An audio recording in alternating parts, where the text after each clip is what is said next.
Assalamualaikum warahmatullahi wabarakatuh, Bu Jam. Waalaikumsalam warahmatullahi wabarakatuh, Bu Oki. Nyuwun wedalipun nggih Bu untuk Nggih, wawancara siap. kegiatan saya untuk tugas demonstrasi kontekstual modul 3.1 kegiatan calon guru penggerak nih Bu. Langsung mawon nggih pertanyaannya pun nggih Bu. Langsung saja, monggo. Yang pertama, selama ini bagaimana Ibu dapat mengidentifikasi kasus-kasus yang merupakan dilema etika atau bujukan moral, Bu? Ya, yang saya lakukan pertama yaitu mengidentifikasi kedua kasus tersebut dengan memahami masing-masing kasus. Tentu saja untuk memahami kasus tersebut, saya harus berkomunikasi dengan pihak-pihak yang terlibat dengan cara memetakan apakah itu termasuk dilema etika atau bujukan moral. Untuk itu saya perlu membuat daftar pertanyaan identifikasi kasus. Syarat sebuah kasus merupakan dilema etika jika kedua masalah yang berbenturan tersebut tidak melanggar hukum dan norma yang berlaku atau menimbulkan ketidaknyamanan sosial. Jika kasus yang diidentifikasi lolos dari syarat tersebut, maka dipastikan itu adalah kasus dilema etika. Dan sebaliknya, jika syarat di atas tidak terpenuhi, maka itu adalah kasus bujukan moral. Nah, pertanyaan kedua nih Bu, selama ini bagaimana Ibu menjelaskan pengambilan keputusan di sekolah Ibu, terutama untuk kasus-kasus di mana ada dua kepentingan yang sama-sama benar atau sama-sama mengandung nilai kebajikan? Terima kasih Bu Oki. Saya jawab untuk pertanyaan nomor 2 ini. Ya, untuk kasus dilema etika, saya akan mempertimbangkan keduanya. Dalam hal ini sama-sama benar. Pada kasus tersebut, saya akan menentukan faktor atau pihak mana saja yang terlibat. Kasus tersebut menyangkut perorangan atau kelompok atau banyak orang. Apa saja dampak dari kasus tersebut? Untuk pertanyaan nomor 3 nih Bu, langkah-langkah atau prosedur seperti apa yang bisa Ibu lakukan selama ini? Langkah-langkah prosedur yang saya lakukan selama ini, langkah pertama yang akan saya ambil adalah mempertimbangkan kepentingan orang banyak dalam menyelesaikan permasalahan. Jika kasus itu menyangkut siswa, maka kepentingan siswa harus diprioritaskan. Selanjutnya saya akan melakukan investigasi dengan memeriksa fakta-fakta dari kasus tersebut. Setelah fakta dan bukti terkumpul, maka saya akan membuat keputusan yang sebelumnya sudah saya putuskan bersama dengan guru-guru atau pihak yang dapat diajak bekerja sama.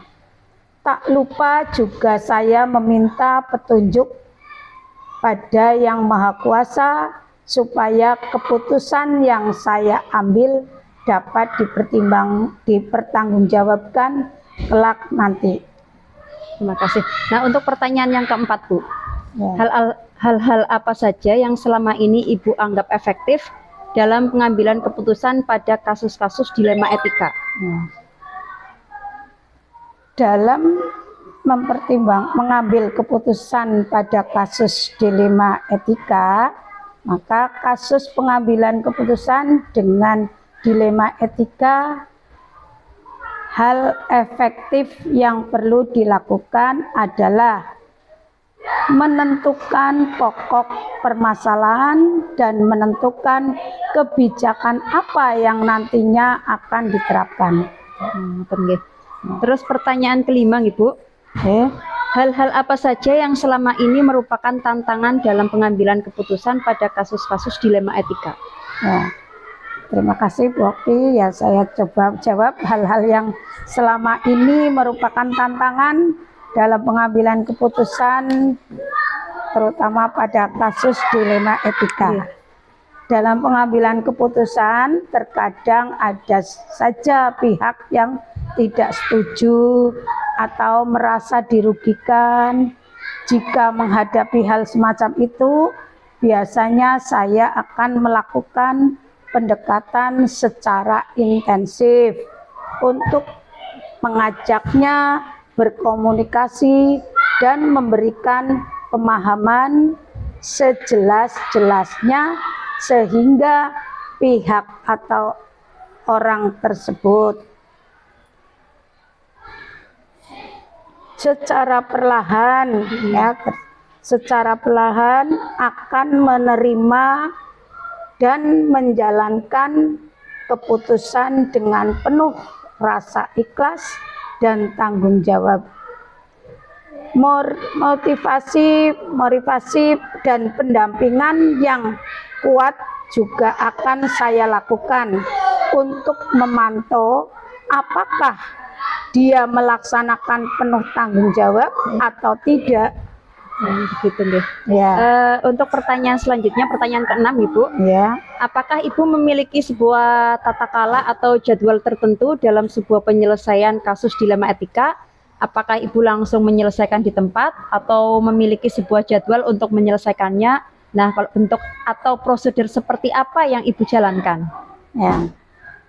Tidak ada jadwal tertentu ya dalam menyelesaikan sebuah kasus. Prioritasnya kasus mana yang perlu diselesaikan secepatnya tergantung dari jenis kasus dan pentingnya kasus tersebut. Diselesaikan secepatnya agar tercipta lingkungan sekolah yang nyaman, kondusif, dan tentram bagi seluruh warga sekolah. Pertanyaan ke-7, Ibu. Adakah seseorang atau faktor-faktor apa yang selama ini mempermudah atau membantu Ibu dalam mengambil keputusan dalam kasus-kasus dilema etika? Ya, dalam pengambilan keputusan dalam kasus-kasus dilema etika itu untuk pihak-pihak yang terlibat dalam kasus, tentunya pihak luar yang berkaitan dengan kasus tersebut. Hal yang tak kalah penting yang dapat membantu saya dalam mengambil keputusan adalah komunikasi dan kerjasama yang baik dengan berbagai pihak untuk berbagi pendapat dan pengalaman dalam pengambilan keputusan. Nah, pertanyaan terakhir nih Bu. Dari semua hal yang telah disampaikan, pembelajaran apa yang dapat Ibu petik dari pengalaman Ibu mengambil keputusan dilema etika? Pengalaman pembelajaran yang dapat saya petik dari pengambilan keputusan dilema etika, ya, diantaranya dalam mengambil keputusan saya terlebih dahulu mengidentifikasi jenis kasus lebih awal. Dengan melakukan pengujian, kemudian melakukan pengujian benar lawan benar untuk dapat menentukan paradigma apa yang akan kita pilih, sehingga keputusan bisa diambil sesuai dengan prinsip-prinsip yang tidak merugikan banyak orang. Ngaten nggih. Matur nuwun untuk wawancara hari ini Ibu. Matur nuwun sudah ada waktu untuk saya mewawancara Ibu terkait tugas saya. Matur nuwun Ibu. Wassalamualaikum warahmatullahi wabarakatuh. Waalaikumsalam warahmatullahi wabarakatuh. Terima kasih Bu Okti. Mudah-mudahan untuk penyelesaian tugas panjenengan semoga lancar, hasilnya baik, bisa ya apa yang dicita-citakan jenengan tercapai. Nggih, matur nuwun.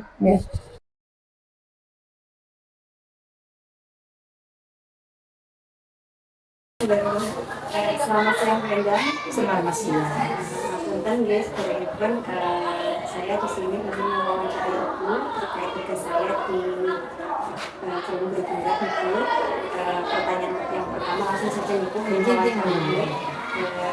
Selama ini bagaimana Ibu dapat mengidentifikasi kasus-kasus yang merupakan dilema etika atau permasalahan? Untuk selama ini mengidentifikasi kasus yang pernah terjadi, jelas kalau tidak berhubungan dengan hukum berarti ya tidak termasuk bukan merupakan moral. Tetapi kalau umpamanya kasus tersebut melibatkan anak-anak itu hanya dilema etika. Jadi jika tidak ada hubungan dengan kasus hukum berarti ya bukan berarti bukan moral. Pertanyaan kedua Ibu, selama ini bagaimana Ibu menjalankan pengambilan keputusan di sekolah Ibu, terutama untuk kasus-kasus di mana ada dua kepentingan yang sama-sama benar atau sama-sama yang ini ya. Untuk pertanyaan yang nomor 2 ini pertama-tama kita ya, saya dan juga guru ya, itu saling berkoordinasi ya. Ya, terutama dengan pihak guru karena memang pihak guru itu merupakan yang langsung hubungan dengan siswa. Makanya saya berkoordinasi dengan guru, kemudian tenaga pendidikan yang lain, kemudian dengan orang tua atau wali murid ya. Nah, kemudian kita setelah berkoordinasi baru dilakukan. Nah, kemudian setelah didapatkan mencari solusinya, apa solusi atau tindak lanjut berikutnya ya, seperti itu. Untuk pertanyaan ketiga Ibu, langkah-langkah atau prosedur seperti apa yang biasa Ibu lakukan selama ini? Untuk selama ini yang kami lakukan adalah berkoordinasi dengan yang pertama komite sekolah, kemudian ya, dengan komite sekolah itu kita mengenali dulu apa permasalahannya seperti itu. Itu yang kedua. Yang ketiga itu kita musyawarahkan. Pokoknya jangan lupa kita musyawarahkan. Kemudian apabila ini termasuk keadaan yang darurat, maka ya harus segera dimusyawarahkan gitu. Nah, namun jika ini termasuk masalah yang kompleks, ini dapat dilakukan musyawarah, tetapi tidak harus secara mendesak, tetapi bolehlah menggunakan WhatsApp atau kalau memang penting ya langsung pertemuan begitu. Untuk pertanyaan keempat, hal apa saja yang selama ini Ibu anggap efektif dalam mengambil keputusan pada kasus-kasus dilema etika? Yang paling efektif dalam kasus ini atau dalam kasus dilema etika ini tetap berkomunikasi di antara saya selaku yang dikeluarkan di sekolah, kemudian komunikasi dengan stakeholder yang ada, komite sekolah, wali murid, bahkan Pak Guyuban, kan ada Pak Guyuban itu ada Pak Guyuban. Nah, itu merupakan hal yang efektif, itu setelah merupakan kunci, untuk bisa mencapai tindak lanjut yang bagus atau permasalahan itu menjadi diselesaikan dengan baik. Kemudian kalau seumpamanya sampai menyebar keluar, kita bisa berkoordinasi dengan pemerintah desa. Pertanyaan kelima, hal apa saja yang selama ini merupakan tantangan dalam pengambilan keputusan pada kasus-kasus dilema etika? Jika dianalisis, ini mungkin kurangnya ya, mungkin banyak sekali kurangnya ya. Karena yang memang perhatian terhadap anak itu kurang. Nah, kemudian faktor anak itu sendiri kadang-kadang kan yang namanya anak kalau sudah di luar kendali orang tua, kadang-kadang tidak bisa dikendalikan.